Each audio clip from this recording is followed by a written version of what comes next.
Muy buenas tardes tengan todos nuestros seguidores, miradores, oidores, bebedores, masticadores y regurgitadores de la comuna de la palabra. Nuevamente, como cada semana hacemos, a prácticamente ya 5 años que cumpliremos el 1 de mayo de continuidad del programa, contra todos los pronósticos, porque 5 años parece que no es nada, aunque Gardel decía que 20 años no es nada, que febril la mirada, pero son 5 años. Un lustro, un cuarto de 20 años. Y ya tenemos casi cerca de los 800 seguidores. Tenemos hasta hoy que se suscribió nuestra moderadora, 795.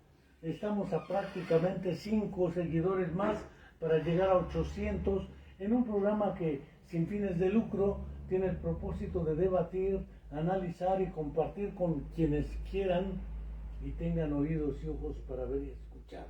Hubiera dicho el Nazareno, he hablado para aquellos que teniendo ojos y oídos no vieron ni escucharon lo que estuvo frente de ellos, pero quienes quisieron, ahí está.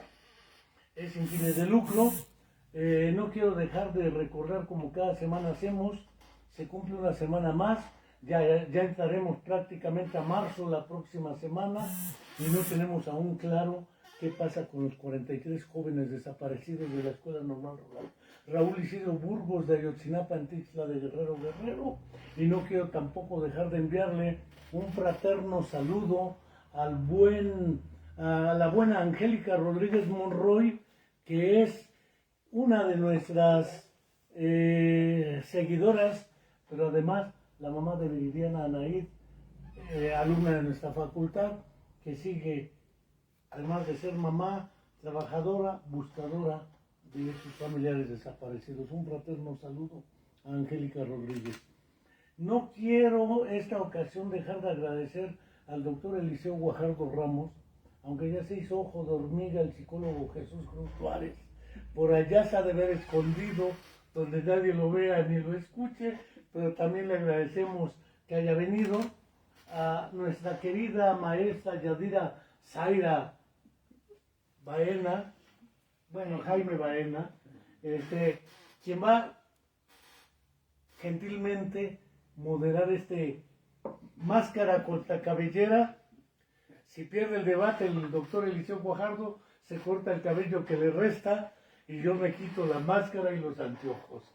Pero más allá del máscara contra cabellera y demás, Yadira se va a encargar de moderar y coordinar face to face, frente a frente, en vivo y a todo color. Y le dejo la palabra para que no digan que invito y no dejo hablar. Maestra Yadira Jaime, muchas gracias. Y es suya la palabra. Hablen fuerte que el micrófono capta sabrosón. Gracias, psicólogo Enrique Álvarez Alcántara, por la invitación y a todo su equipo que nos tienen el día de hoy aquí colaborando y participando. Entonces, pues sí, efectivamente estamos en el cara a cara. Vamos a ver quién se lleva los aplausos al final y quién pierde el cabello. Balón. ¿Quién pierde? Ya veremos. Ok, entonces, bueno, les platico un poquito. La idea es abrir 2 espacios de discusión principales, más lo que salga. El primero de ellos es acerca de la herencia y legitimidad en psicología de Henry Balón, y el segundo de ellos tiene que ver con la educación. Ahorita platicaremos de ellos. Vamos a dar media hora para la primera parte y media hora para la segunda. Y me gustaría abrir con un escrito de René Sassó que dice: Balón no es simplemente un psicólogo del niño, su proyecto es una ciencia del hombre. Entonces, adelante, psicólogo Enrique. Mejor al revés, el invitado, porque... Okay. Pero ¿qué tal si luego ya no lo deja hablar?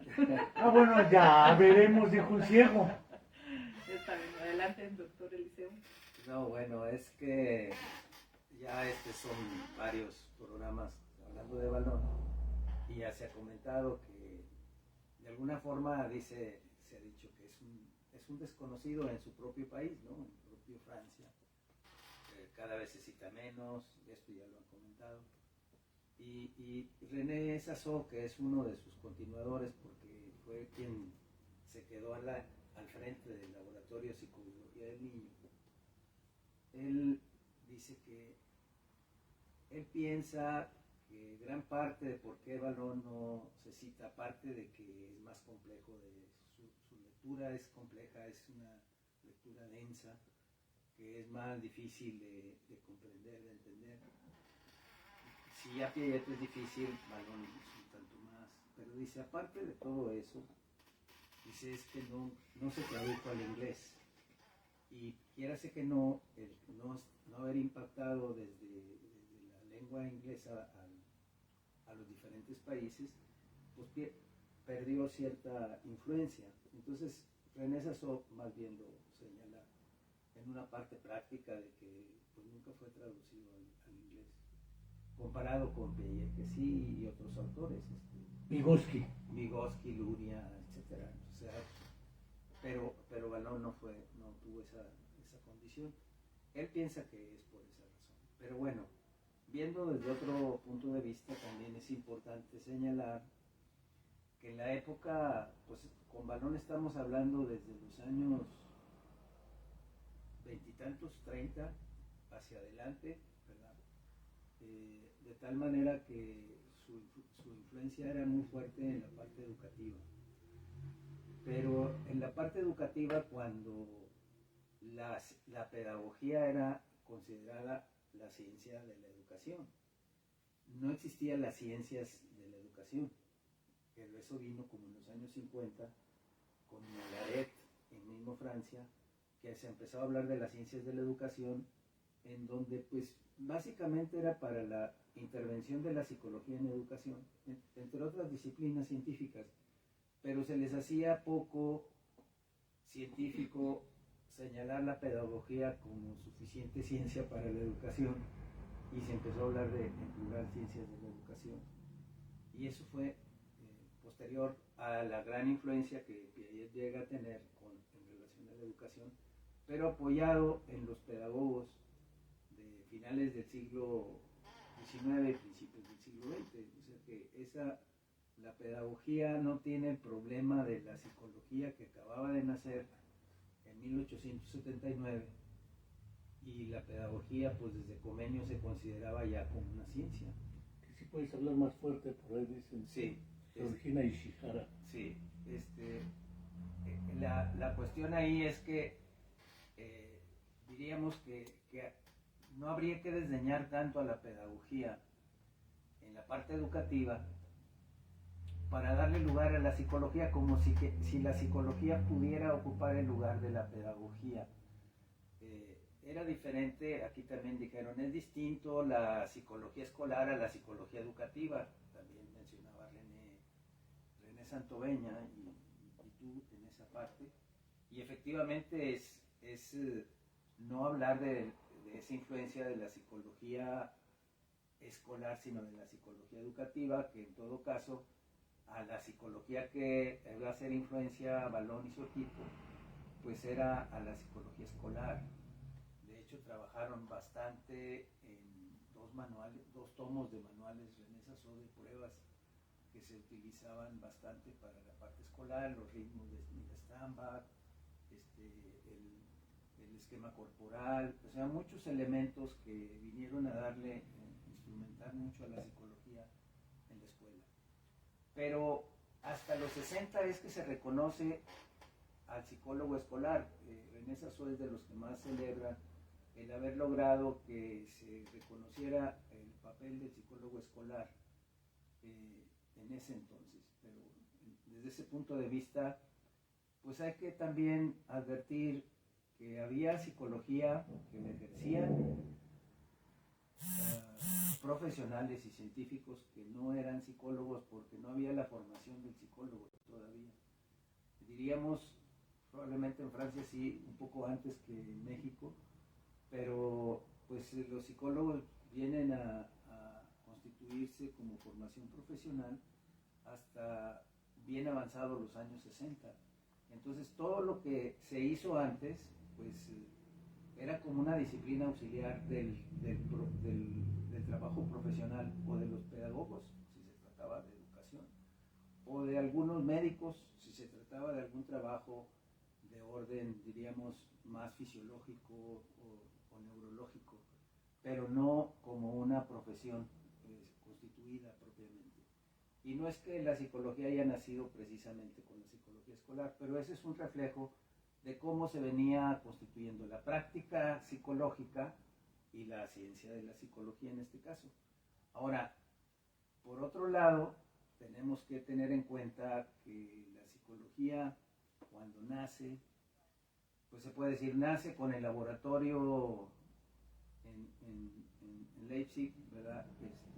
De Wundt, que es un laboratorio más de fisiología, pero no es que naciera, o sea, ahí nace la forma de instrumental de estudiar lo que se quería estudiar como objeto de la psicología. Pero en psicología se confunde mucho el instrumento con el objeto que se quiere observar. Entonces, desde ese punto de vista es como los test. La inteligencia se confundía con el cociente intelectual, y el cociente intelectual pues es la medida de la inteligencia, pero no es la inteligencia en este sentido. Entonces, ¿qué se podía estar midiendo en el laboratorio?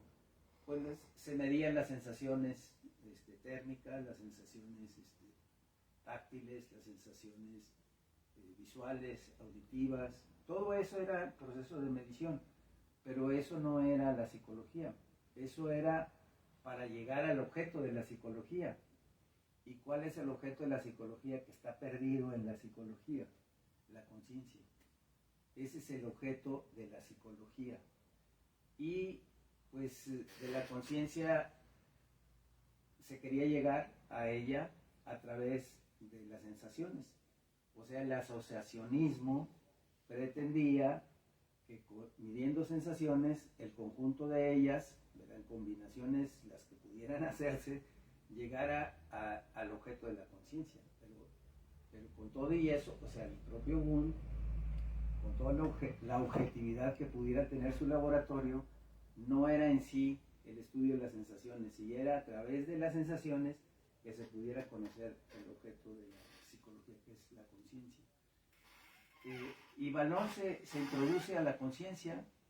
Vallon trabaja los procesos de la conciencia, tiene trabajos de la conciencia, el inconsciente, el subconsciente.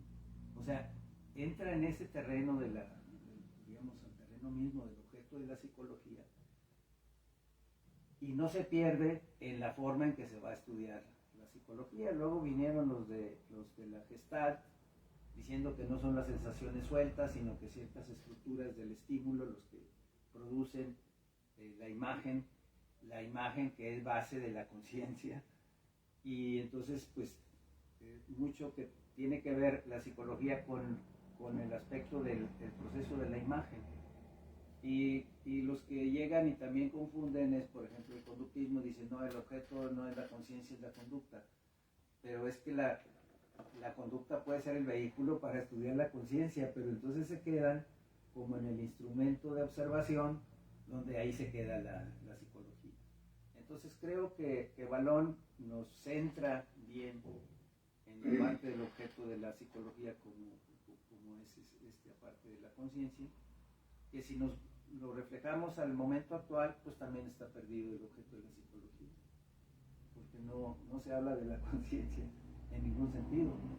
Nosotros, cuando nos formamos, allá por los 60 y tantos, pues sí se veía a Rubinstein, el ser y la conciencia, se revisaba eso, etcétera, y Vallon era fiel a ese objeto de conocimiento. Y esa herencia de Vallon, pues no está en la psicología. Ese puede ser otro de las razones por las que está perdido las condiciones de Vallon en esta parte. Vallon, viéndose un poco los veintitantos años de diálogo, de debate que hubo entre Piaget y Vallon, una de las cosas que le rectificaba a Piaget es, por ejemplo, que Piaget quería a su vez sacar el proceso, diríamos, de desarrollo por el primer periodo de sensorio-motor. O sea, la actividad motora, de ahí sacar precisamente la representación. era el punto clave de la conciencia, la base de la conciencia en la representación, buscando esa parte de cómo se construye la imagen. Entonces él la saca de la imitación. Dice, el niño, después de las circulares primarias, secundarias, terciarias, etc., la asimilación de las mismas esquemas, entre los mismos recíproca entre las estructuras, esa asimilación va construyendo cada vez más complejo el estadio, hasta que llega en la actividad motora a imitar el niño un objeto, en presencia del objeto, y luego en imitación diferida ya no está el objeto, y en acto, en actividad, va a imitar lo que está queriendo evocar. Entonces dice, todos están haciendo, hasta la misma representación están haciendo de la actividad motriz. Y Balón dice, sí, pero se olvida que esa actividad en la imitación hay elementos fortuitos de tipo afectivo que pueden estar ocurriendo en el momento en que se propicia la imitación y la representación, y no todo viene de la actividad motriz desde el punto de vista de la actividad de los músculos estriados, sino que viene también de la postura. O sea que la postura participa en la construcción de la imitación, y la postura no es del tipo de actividad sensorimotriz a la que se está refiriendo Jair. Entonces, Balón va a ver en el conjunto de la actividad corporal y no en un elemento de la actividad corporal la construcción de la representación, y dice, cuando aparece la representación, aparece la conciencia.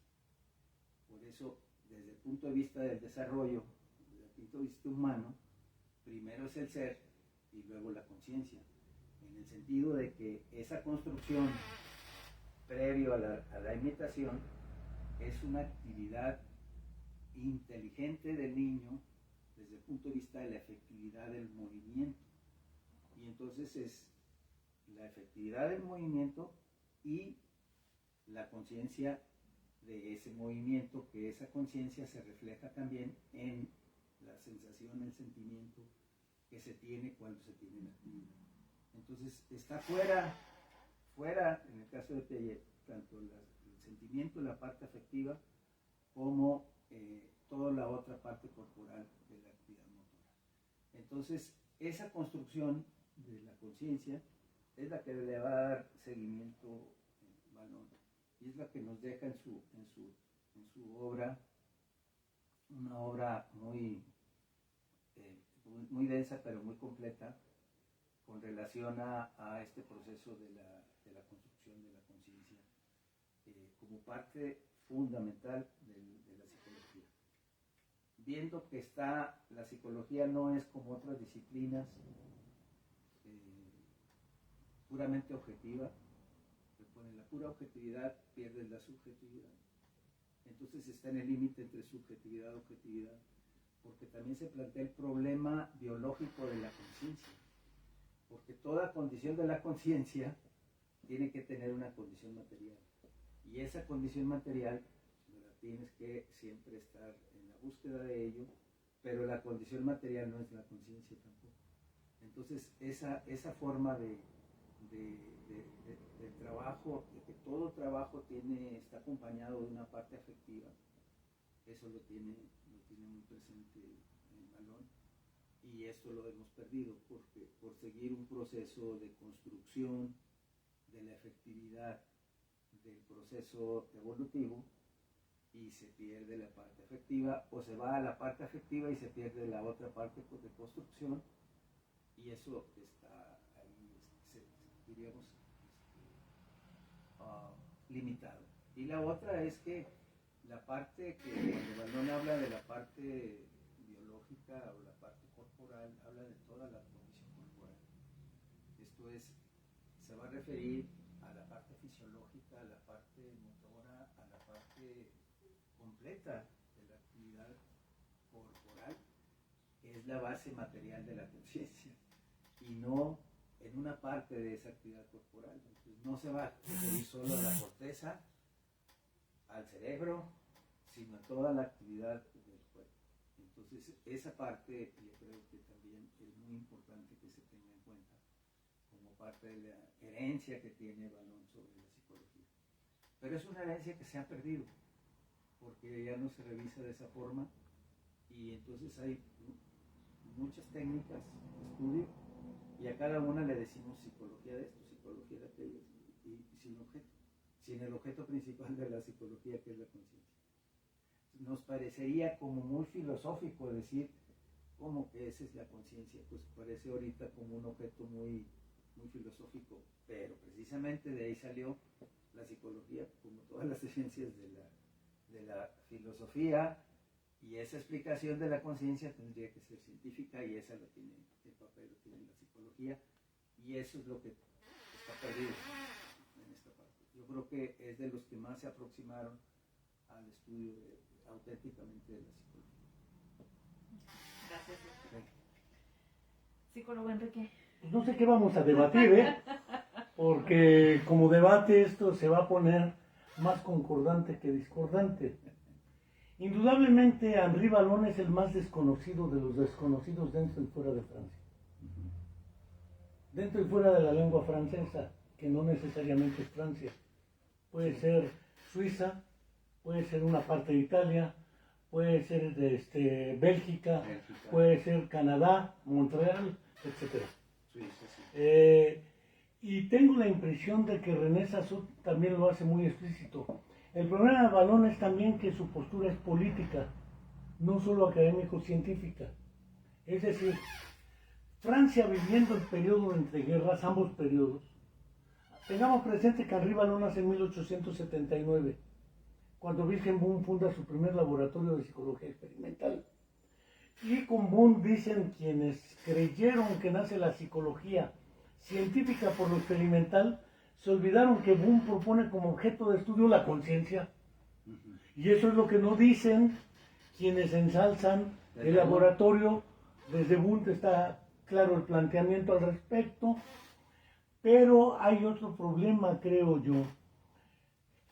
Al término de la Primera y Segunda Guerra Mundial, hay crisis que ponen a Francia en el ojo del huracán del existencialismo, y toda la crisis cultural en torno a qué hemos hecho como humanos para llegar a estas catástrofes como la Primera y Segunda Guerra Mundial.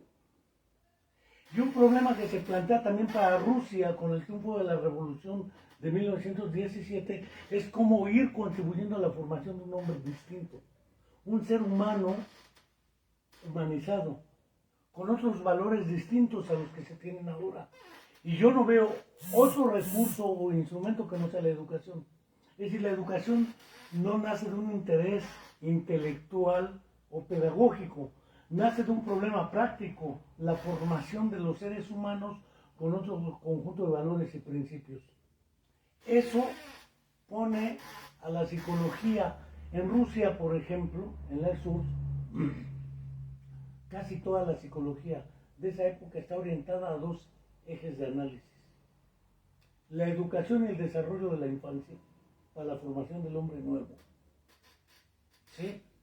Y las secuelas de los heridos de guerra, sean amputaciones mano, pierna, miembro fantasma, y naturalmente los problemas prácticos van acercando a la educación y a la neuropsicología.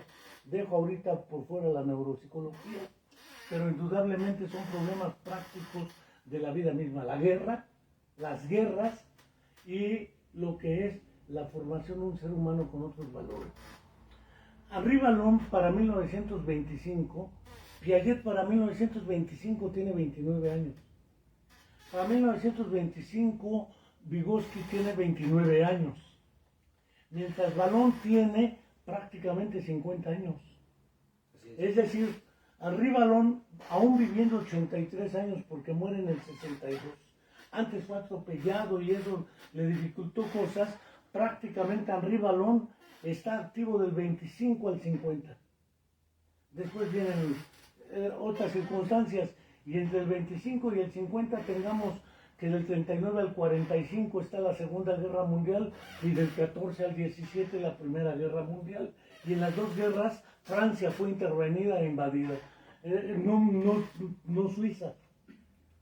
A Piaget no le interesaba ni la psicología ni el niño, eso él mismo lo deja claro.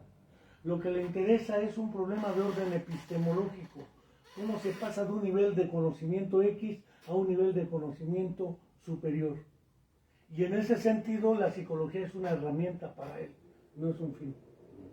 Pero para Vygotsky o Vallon, en el caso particular, el interés es el conocimiento de la naturaleza humana, y la naturaleza humana los lleva indefectiblemente a ambos a la conciencia.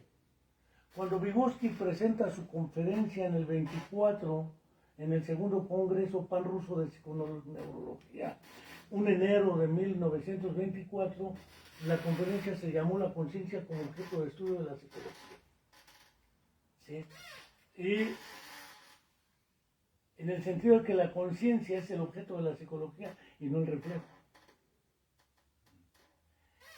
Entrar al cuerpo y al movimiento, a la postura y al equilibrio, no viene más que de una razón natural. ¿Qué es lo que puedes ver en un recién nacido?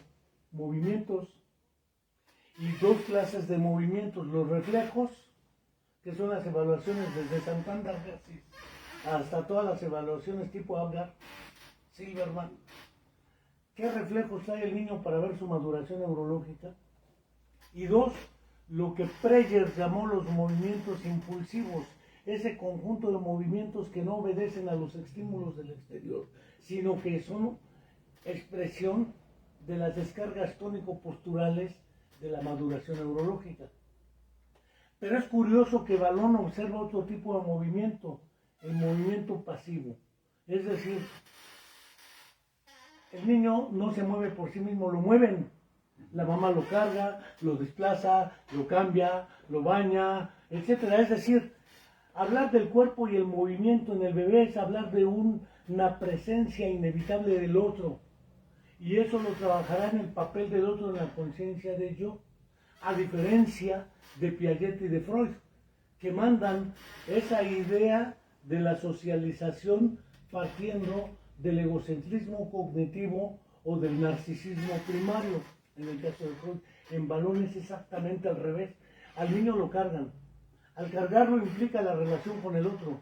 Cuando la madre le da pecho, la madre se acomoda posturalmente al cuerpo del niño y el niño se acomoda al cuerpo de la madre con el diálogo tónico, que es un concepto que en la actualidad nadie ocupa prácticamente, pero implica parte de la comunicación prelingüística entre madre y el niño. Por eso es que hablan de la acción a la representación, o en otro nivel lo planteará Vallon de la inteligencia práctica a la inteligencia discursiva o lingüística. Porque es cuando la palabra, valga la expresión pavloviana del segundo sistema de señales, recupera ese proceso de señal de señal. Lo dejo ahí porque no me quiero meter a fisiología. Vallon es desconocido por razones políticas, además. Aunque Charles de Gaulle es héroe de guerra, ¿sí? Aunque el primer ministro de Inglaterra o de Reino Unido es héroe de guerra, el otro era Stalin. Y Franklin Delano Roosevelt, pues era porque el desembarco en Normandía. Pero si no desembarcan, se quedan fuera de la jugada. A la hora de los acuerdos se rinde ante Zhukov, el ejército nazi. Se está rindiendo ante el comandante del ejército rojo. Esto implica, a la hora de la verdad, Francia queda destruida y hay que reconstruirla también. Lo mismo que parte de Rusia. En esa lógica tengo la impresión de que efectivamente el papel de Vallon es centralmente en el terreno de la psicología como una arma para recuperar a ese ser humano olvidado en las decisiones metodológicas. Escindimos al ser humano en procesos cognitivos, afectivos, conativos, etc. Y después no sabemos cómo darle unidad a todo. Y entonces creamos conceptajos tales como biopsicosocial, biosociocultural, etc. Porque no sabemos cómo recuperar la unidad de algo que desarticulamos para poder interpretarlo en la lógica metodológica instrumental que dices. Y eso implica que al no ser traducido, ya por complejidad, dijera Sassou, pero no solo es por complejidad, es por razones políticas de las relaciones de dominio-subordinación que implicaron el poder de la lengua inglesa, Reino Unido y Estados Unidos, ¿sí? Y la subordinación de las otras lenguas en el desarrollo científico-técnico. Tengamos claro que la carrera de la Guerra Fría fue en torno a dos lenguas, inglés y ruso. Después se agregará China, a partir del 49 con el triunfo de Mao Zedong y Chiang Kai-shek, porque después Chiang Kai-shek es derrotado también por Mao Zedong, y esto implica el ingreso a China a esta lógica. Pero en el fondo, el problema sigue siendo que Vygotsky es traducido no solo porque Vygotsky estuvo prohibido 20 años dentro de la URSS por revisionista y otras cosas que le tildaron en esa época. Segundo, fue tergiversado por los editores para hacerlo políticamente correcto. Pero si a Vygotsky se le tradujo al inglés, fue por el peso que adquirió Alexander Romanovich Luria fuera de la URSS. Era el único que podía salir. Entonces, según nos narró Michael Cole alguna vez en Huastepec y en Morelos, en Tepoztlán, nos dijo, es que Luria me comentaba que llegaba a Rusia y la KGB lo seguía porque era el único cosmopolita que viajaba por fuera. Y salía y la CIA lo perseguía porque era el del oro de Moscú. Es decir, dentro y fuera Luria estaba ultravigilado. Lo mismo le pasó a ajedrecistas o a músicos como Shostakovich o como Alyoshin, no se diga Boris Spassky, que siempre lo acusaron de revisionista y de andarse juntando con todos, y además de ser muy amigo del gringo Bobby Fischer, que desbancó a Rusia de los campeonatos de ajedrez. En el fondo, bajo esa lógica, al ser traducido Vygotsky, no solamente es traducido, también fue pervertido. Valón tuvo la ventaja de que no lo alcanzaron a pervertir porque quedó omitido. En nuestras escuelas llegó gracias a la influencia de alumnos de Valón. No solo Sazó, Merani, por ejemplo, en América Latina, ¿sí? Que fue fundamental Alberto Merani en la divulgación y difusión de la obra de Henri Valón. Toda la traducción que viene de editoriales argentinas se debe prácticamente a Merani. Bueno. Entonces, esto marca que efectivamente la psicología es el eje central de Valón y es donde están sus aportes. La psicología del niño es la expresión del contexto, porque en el fondo el niño también, para Valón, el conocimiento del niño era el que le permitía conocer al ser humano como adulto. El niño no es un adulto en chiquito que se infla como Palas Atenea, dijera Merani en uno de sus libros, y madura solito. A diferencia de Freud, que Freud, el niño es explicado a partir del modelo del adulto y de la psicopatología. Ahí le cae.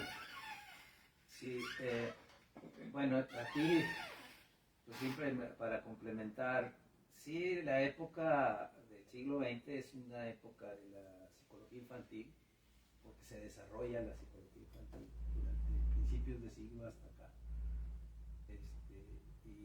Y sí hay una necesidad de no considerar al niño como un adulto pequeño, un adulto chiquito, que se puede decir.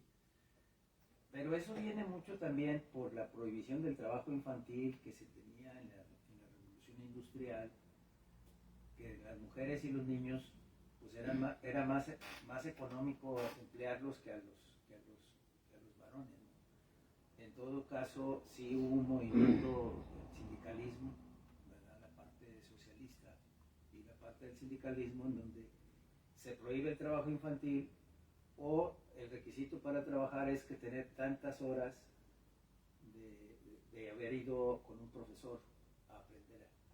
Pero el profesor tenía que extender el certificado de cuántas horas, y ese se convirtió como en el certificado, y como está en la Ley Federal del Trabajo, si no tienes esta educación primaria no puedes trabajar. Y se convirtió en eso, y la escuela era lo contrario al trabajo, por decir, porque era ocuparse en la escuela para no ocuparse en la fábrica, de tal manera que es como la parte contraria. Eso es por un lado, y por otro lado está la parte de reconocer más al niño en sus condiciones Y la otra cuestión es que la pedagogía se ocupa de la educación de las generaciones, no de los individuos. Y cuando entra la psicología a la educación, sí se va a ocupar de los individuos y entra toda esa valoración individualista de la educación, que es una formación que se va a hacer, y los pedagogos no tienen ese enfoque. Los psicólogos, en la búsqueda del desarrollo del individuo, y ahí lo que ahorita se mencionaba de que la concepción del individuo está inversa en Piaget y Vallon, en donde el individuo se socializa según Piaget, y Vallon nace socializado por ese vínculo que tú mencionabas y se va individualizando. Es un proceso de individuación. Y en la otra está la inversa, como lo decía Freud y Piaget. Pero esa condición del individuo también se viene a desarrollar lo que significa el individuo en la época contemporánea, que estaba perdido con la cuestión de los movimientos de masas, de la masificación, etc. Entonces, ¿en qué consistía ese proceso de individuación? Esa reacción, para no perderse en un trabajo muy pragmático de la educación, nace la escuela nueva en Europa precisamente para educar de otra forma a la humanidad y no caer en las guerras.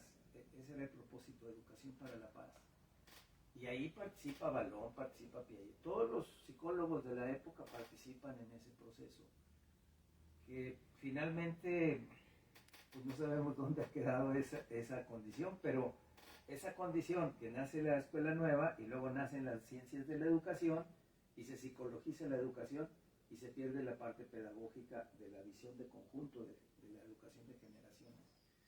Entonces, ahí creo que Vallon también tiene una idea clara de la pedagogía, como la tiene de la parte, diríamos, biológica corporal, como la tiene de esta discusión, diríamos, dialéctica de lo subjetivo-objetivo, que siempre está en un proceso dinámico.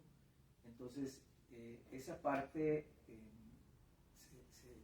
se pierde en esa condición. Pero la obra de Piaget, pues le hacen un homenaje en una obra en 2 tomos, sobre toda la parte pedagógica de Vallon. Es impresionante. Entonces sí tiene esa otra condición de pedagogía y psicología más cercanas, y no enseñoreada la psicología de la educación, psicologizando la educación. Es que en Vallon no hay psicología de la educación. No. Es psicología escolar. Psicología escolar, y además con una visión de los pedagogos, ¿verdad?, que ya se han desarrollado con más tiempo. Es una ciencia más madura que la psicología, y en todo caso ahí hay una participación entre las dos condiciones. Los problemas de la pedagogía que los plantea, y en donde puede participar la psicología, pero con problemas bien planteados, no con problemas, diríamos, de la pura eficiencia del aprendizaje, sino que la formación de la personalidad, que esa es otra de las nociones que está perdida en la construcción de la personalidad. Sí, hay la construcción de la inteligencia, etcétera, pero de la personalidad no aparece.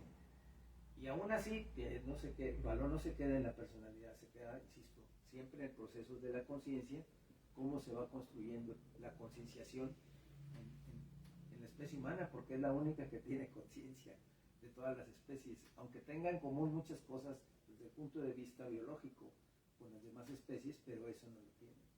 Y eso viene precisamente de una condición de todo el trabajo que van a desarrollar con relación. Ahorita mencionabas la inteligencia de las situaciones y la inteligencia discursiva. Ese pasaje es bien importante, en lo que para Vallon va a ser importante ver todas las diferencias y no ver las continuidades y las semejanzas, sino él es como siempre buscando la parte de toda la diversidad que tiene la construcción del ser humano y las contradicciones que tiene.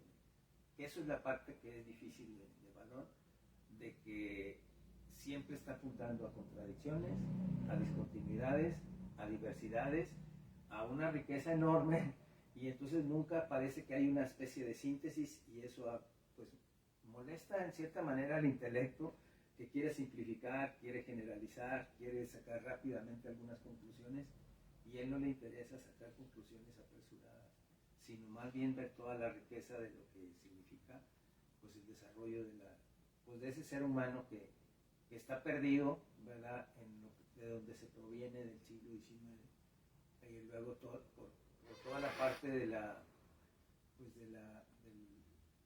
civilización pareciera contra sí misma, al estar, diríamos, el maltrato que hay sobre el niño y la mujer, ¿no? Sobre todo esa parte, pareciera que es la misma humanidad está siendo contraria a sí misma, y esa parte es lo que también Valón va a aportar mucho sobre la parte pedagógica, y hay toda sus seguidores pues tienen todo un elemento de lo que significa toda la parte de la psicología de Valón en la parte pedagógica, más que meterlo a las ciencias de la educación, sino la pedagogía y la psicología, no asimilándose una a la otra, sino haciendo una especie de diálogo constructivo en ese sentido. Hasta pareces pedagogo, aunque eres psicólogo, pero bueno, indudablemente el proyecto Langevin Valón, que necesariamente deriva no de la idea de Valón solamente, sino de una necesidad de posguerra. Es el encargo de la república naciente después de la Segunda Guerra Mundial, donde le encargan al físico y al psicólogo elaborar un proyecto educativo desde preescolar hasta superior. Y René Sassot decía claramente, es que es un proyecto político, no es un proyecto psicopedagógico o pedagógico o psicológico. Es un proyecto eminentemente político porque era la formación regulada y manejada desde el propio Estado en todos los ámbitos para la conformación de un tipo de personalidad y no otro. Esas dos categorías que de la psicología están desaparecidas hasta ahora, lo cual no quiere decir que sean inexistentes, la conciencia y la personalidad. Quizás por ello Leontiev tituló a su libro Actividad, Conciencia y Personalidad, porque el problema de fondo, pese a las diferencias que tuvieran Leontiev y Luria, o el mismo Rubinstein y Leontiev en la categoría de actividad del ser y la conciencia. Por ejemplo, el problema es efectivamente cómo desde la actividad sensorio-motriz, dice Piaget, y Valón dice es que de la actividad sensorio-motriz no puede venir la personalidad. Su propio equipo, Lilian Dursat y otros, trabajan los bebés entre ellos. Porque la interacción bebé-bebé es también importante en esta historia. El papel del otro, horizontal. Y el papel del adulto niño, vertical, por así llamarlo. ¿Sí? Leontiev ponía una idea que me parece todavía interesante. Imagínate que a partir de una catástrofe mundial desaparecieran de la faz de la Tierra todas las personas mayores de 6 años. ¿A poco creen que los niños espontáneamente llegarían a reconstruir este mundo? No. El papel del adulto en la dirección de la estructura de la personalidad es fundamental. Es decir, la educación es escolar y no escolar, porque el concepto de educación es distinto al concepto de escolarización. Eso Iván Illich lo deja muy claro, ¿sí?, en la educación desescolarizada. Esta idea de educar, que también lo tienen en la familia y en el contexto comunitario, ¿sí?, está favoreciendo el proceso de constitución de la personalidad en determinado contexto, ¿sí?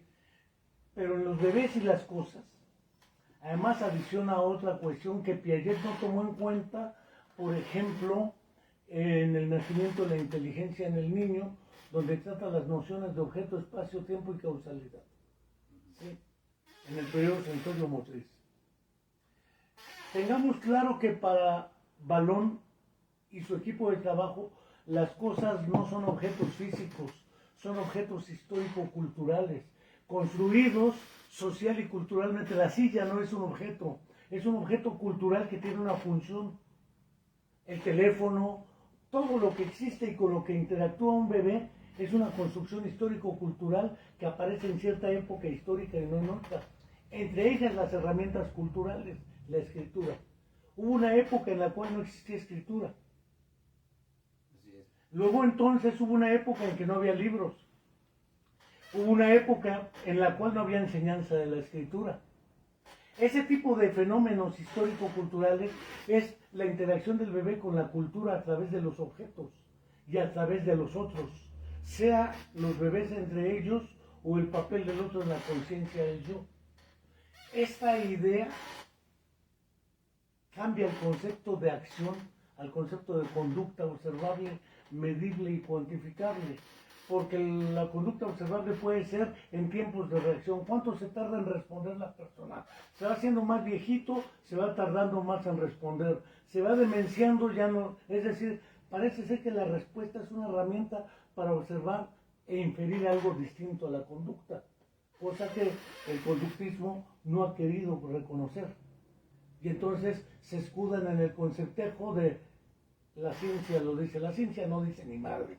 La ciencia no es un ser, es una actividad específicamente humana también.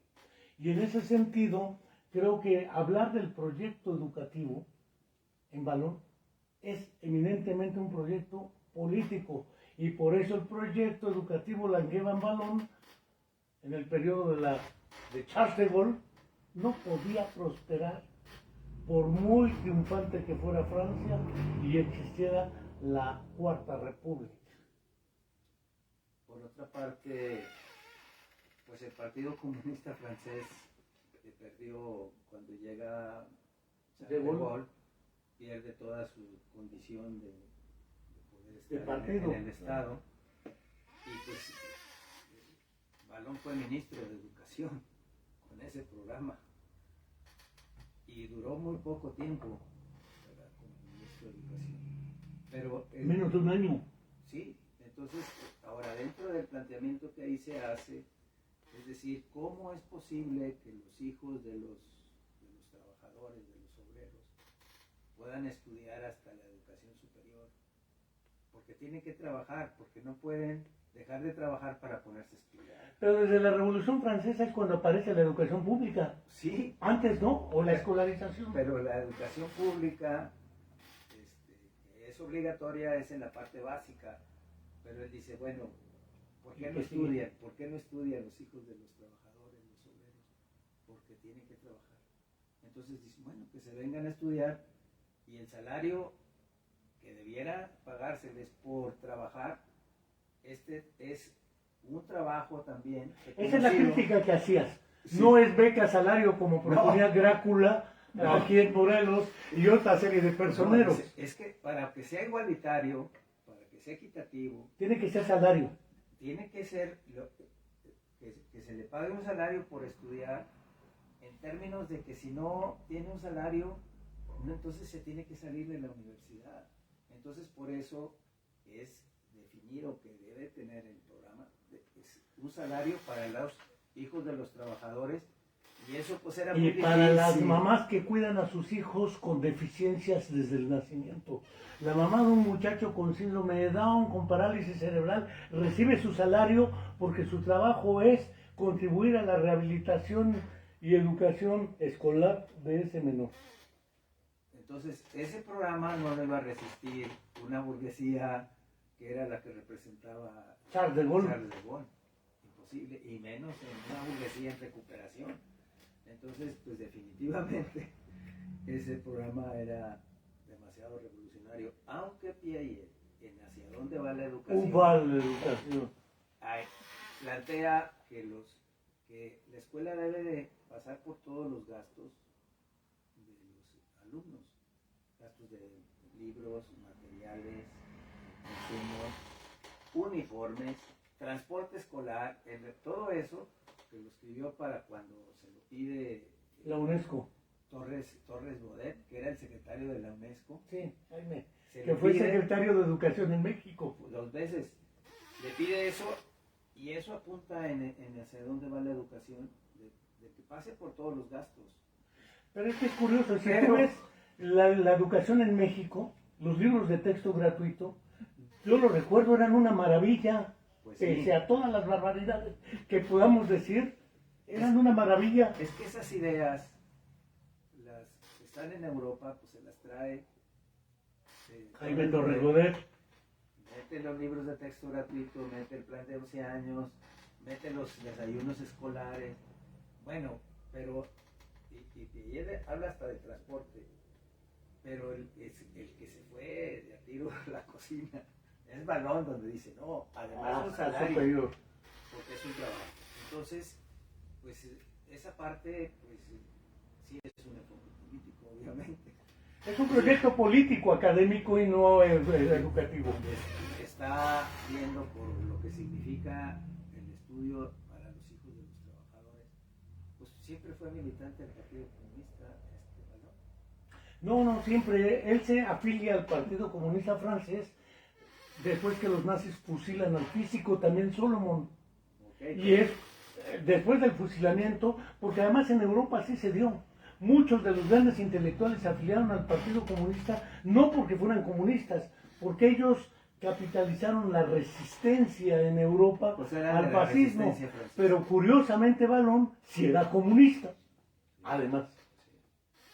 Sí, formó parte de la resistencia francesa, pues de lo que se habla es cómo él arriesgaba su vida para ir al laboratorio de psicobiología del niño, porque le tenía prisa por ver los resultados. Y el laboratorio estaba enfrente de las oficinas de la SS nazi. Entonces en la noche investigaba ahí y en el día con fusil en mano. No eran las oficinas. Bueno, Era un hotel que ocuparon los nazis. que ocupó la Gestapo. Pues sí.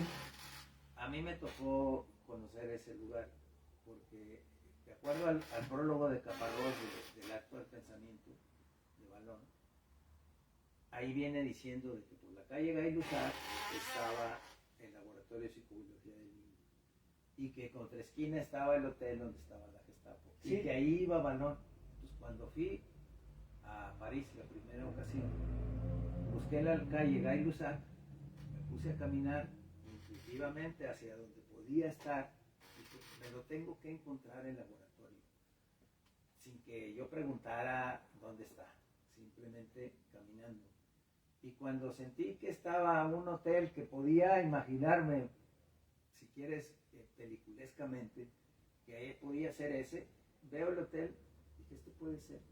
Volteo y estaba yo en la puerta del laboratorio de psicobiología del niño, con letras ahí metálicas, donde decía, y enfrente o algo así de orientación profesional.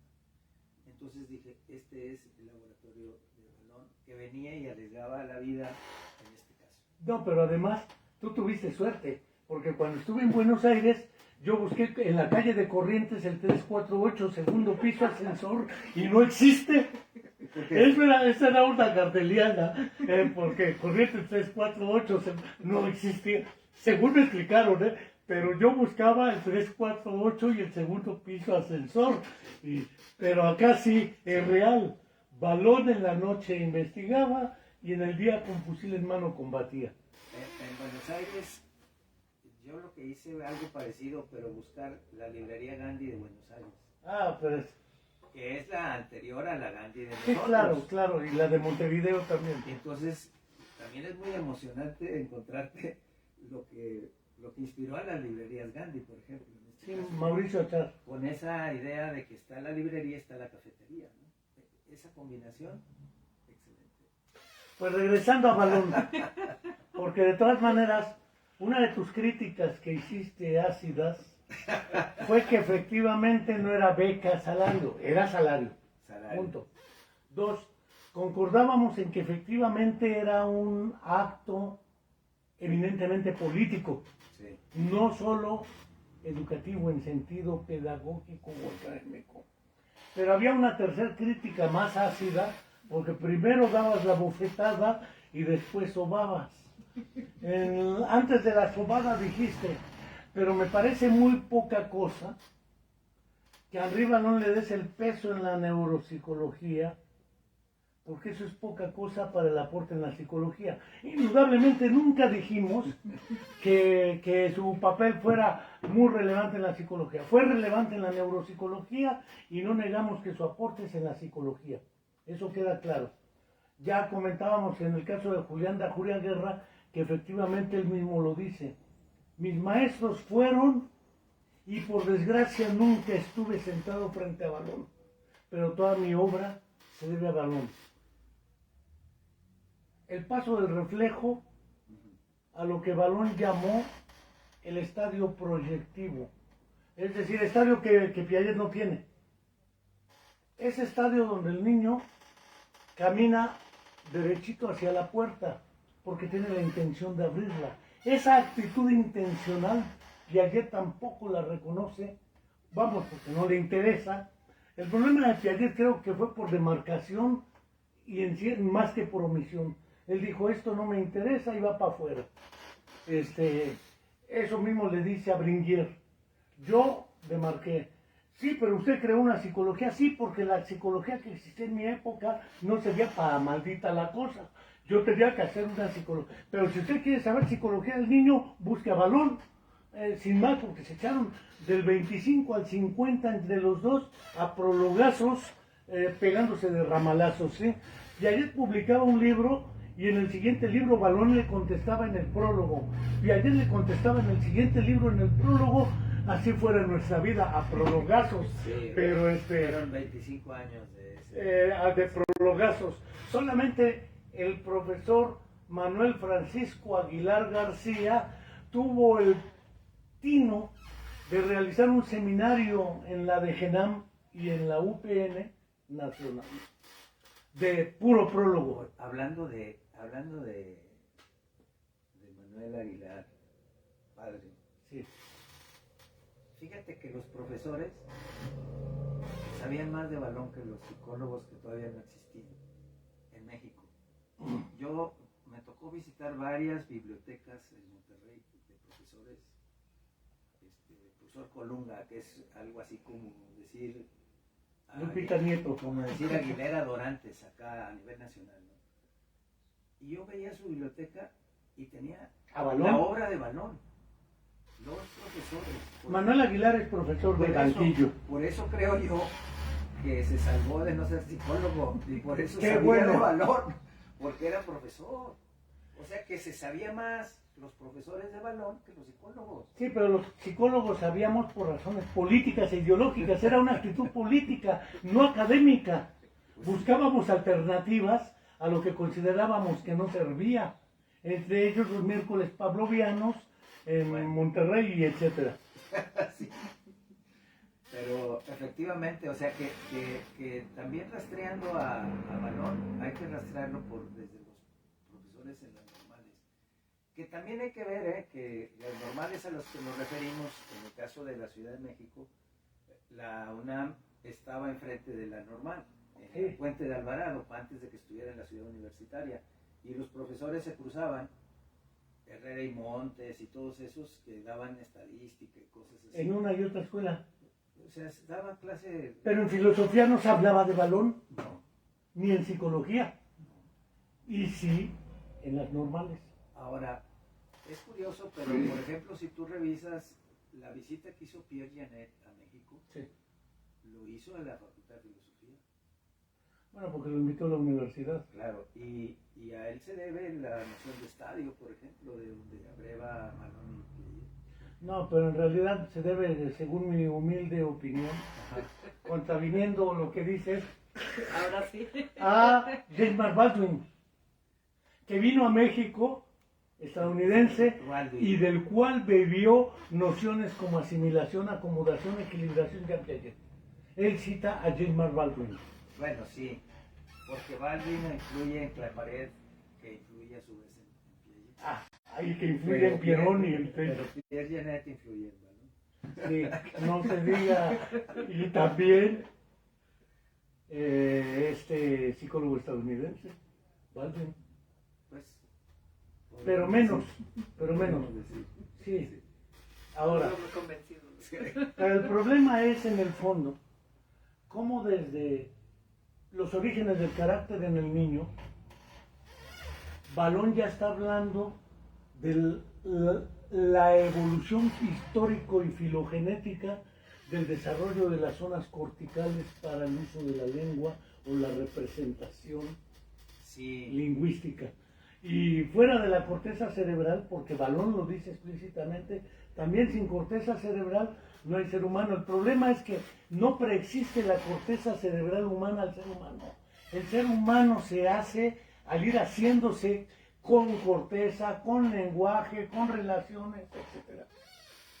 de hecho, cuando explica Balón las reacciones circulares primarias y secundarias, cuando está el esquema ojo-mano, dice, es cuando aparecen la maduración de las células piramidales de la parte de la zona motora para poder hacer la coordinación ojo-mano, si no, no se podría.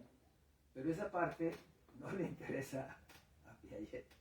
De hecho, sí la pone, efectivamente, y hace el detalle. Dice, Sí, Piaget habla de la coordinación ojo-mano y de la coordinación mano-mano. y hace una asimilación recíproca de esquemas. De ahí la batería Piaget-Head, que es una combinación entre Henri y Jean Piaget para la evaluación de la evolución del niño psicomotriz en términos de coordinación ojo-mano, la orientación de la actividad y coordinación mano-mano en la relación de dominio-subordinación de la mano dominante y la mano subordinada. Pero toda actividad motora en ese momento y en lo sucesivo tiene una parte de sentimiento, no nada más de eficacia. De autorrealización personal. Se va a ir hacia toda la eficacia de la construcción de la inteligencia. Claro. Pero la parte del sentimiento no la ve y Balón sí. Y entonces dice, siempre va acompañada cada actividad de su eficacia con una actividad de un sentimiento afectivo. Y esa parte no está. No, incluso Vygotsky, para salirse deliberadamente de la categoría de experiencia, que al conductismo le encantó, la experiencia previa, aunque la categoría de experiencia es filosófica, él prefiere el término Pirishivani, que es una unidad psicológica de afecto, emoción, cultura y acción. Entonces él habla de la Pirishivani, la vivencia, porque cómo lo vives es también fundamental. Sí, es más rica la vivencia que la experiencia. Ok, pues creo que en esta ocasión no tenemos ningún ganador, pero sí los invito a que hagan una segunda parte porque al final se pusieron sobre la mesa cosas que creo que vale la pena rescatar posteriormente. Entonces, pues si en algún momento se puede hacer una segunda parte para entonces ya determinar quién gana. No, pues aquí no se perdió ni máscara ni cabellera. Se complementaron. Además, no te dejamos hablar los gandallas cuando tú eras la que nos ibas a hacer hablar, pero nos vimos de gandallas los dos. Sin embargo, ya nos conoces. Sin embargo, creo que vale la pena posteriormente seguir abundando, como dice Yadira, este asunto, porque si uno lee los trabajos de Julián de Juriaguerra, tiene uno precioso en su curso de Neuropsicología del Desarrollo, que dio en Bel-Air, Ginebra, bueno, lo dio en París en realidad. Se llama La génesis de la noción de ternura en el niño. Y parte del reflejo de Moro y el proceso de la interacción madre-niño en la idea de ternura, y no solo la noción, el sentimiento de ternura. Y eso parece que está obviado en Piaget, parece que está obviado en Freud, léase Sigmund Freud, y parece que está omitido en otros lados. No, que la psicología de los sentimientos, visto de esa forma, es como se puede ver. Aníbal Ponce, la psicología de los sentimientos. Así es. Ya salieron más temas para debatir. Así es. Pues Pues yo excelente. particularmente no quiero dejar de agradecer a la maestra Yadira, aunque no la dejamos hablar. al doctor Eliseo Guajardo, Se puso a estudiar. y eso que hasta se puso a estudiar para esto, y al escondido de Chucho Cruz, que quién sabe dónde está. Soltó la sonrisa por ahí, Este, hace un rato. Pero en general creo que no tenemos otra más que agradecerles a ustedes su participación y seguir invitando a quienes quieran suscribirse. Te manda Claudia García Hernández saludos. Yadira. Gracias, saludos. Naturalmente a todos los que te nos ven. mandó, aparte de Julián Guajardo, que manda saludos. Julián Zuco. A Anaís Paredes Cincel de Sinaloa, Giovanni Hernández Saludos. de la Mafia del Cudi, y varios más, pero es lo que ahorita de primera intención veo. Muy bien. Y sigo invitando a suscribirse a nuestro canal de YouTube, aunque Yadira se haya suscrito hasta hoy. Vale la pena seguir creciendo en esto. Hasta la próxima y muchas gracias.